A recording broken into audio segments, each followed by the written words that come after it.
Ladies and gentlemen, welcome back to my channel, Philosmos, where everything philosophical is discussed. Now, this is going to be a short video. I just want to get the ball rolling and doing a whole lot more videos for Philosmos in terms of discussing philosophical subjects, discussing spiritual subjects, discussing a whole spectrum of ideas. And yeah, I'm very excited for that. And this this topic for today is called Seek the Kingdom First. Now, this was inspired by a Bible verse that I've known for quite some time, from Matthew 6 verse 33, if I'm not mistaken. And it's basically states that if you seek the kingdom of God first, then and its righteousness, then all will be added to you. So firstly, let me tackle this idea from my interpretation of religion. So every existing religion, from my perspective, from my point of view, I'm not saying everybody should adopt this, but this is my point of view, that it's an allegory. And an allegory meaning it's a way in which you can understand yourself. So there's a difference between spirituality and religion, and I'm actually going to make a video about this in which I discuss like the things that are different between them. One who's on a spiritual path and one who's on a religious path are different paths. It's not the same thing. When we say spirituality, we're not connotating to somebody who's religious. These are two different ideas. So from the religious perspective, we need to seek God and his righteousness, God being Jehovah in the Bible. We need to seek him first, and then all else will be added to you.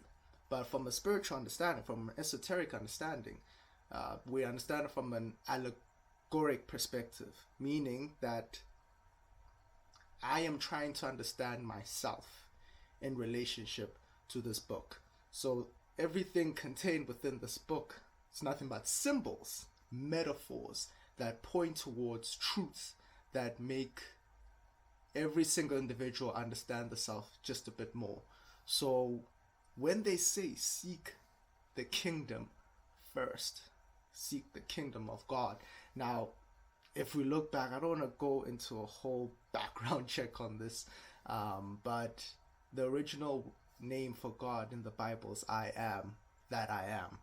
So if we are seeing that as the representation of God, then God, the creator, exists within every single thing, because I am, that is a proclamation. That is the self making itself known through utilizing English language by saying I am that I am, meaning I am and everything else that you can point towards in the external world. I am that too, but I can get into a whole explanation. I'll actually make a whole video about this too, that I am and its real meaning.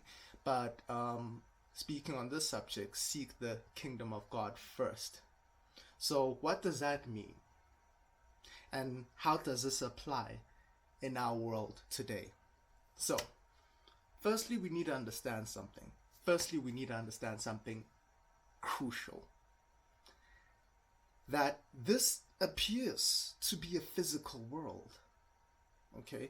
And based upon how we've been studying this world, we've been studying it objectively, and through science we have discovered that there are physical phenomenons and laws that govern this physical realm. But upon deeper and deeper investigations and understanding sciences a bit more intricately, leading through sciences like quantum physics, we realize that this is more of a mental universe than we actually gave it credit for.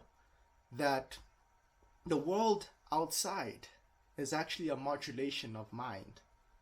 So if that is the case, then every single thing that we deal with, the contents of our life, is nothing but a modulation of your mind. Meaning, okay, it's not, this is a metaphor, right? But it's also literal at the same time. It's not literal as in everything that you think about you're going to see in this physical world, but what you hold in the deep recesses of your mind, your deep belief your deep held seated beliefs about yourself and about the world will translate as physical experiences.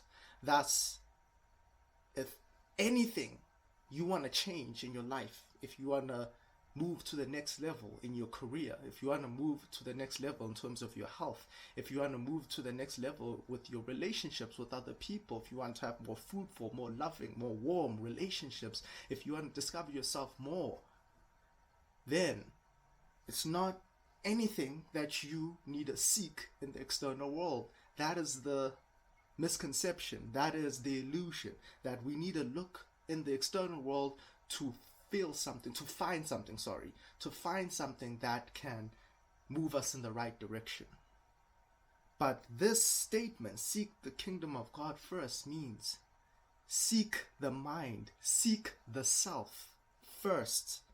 Understand the mind's relationship to that which is concerning you, to that which is an obstacle, to that which is a challenge, to that which is a circumstance. Fix the mind first. Seek the mind first.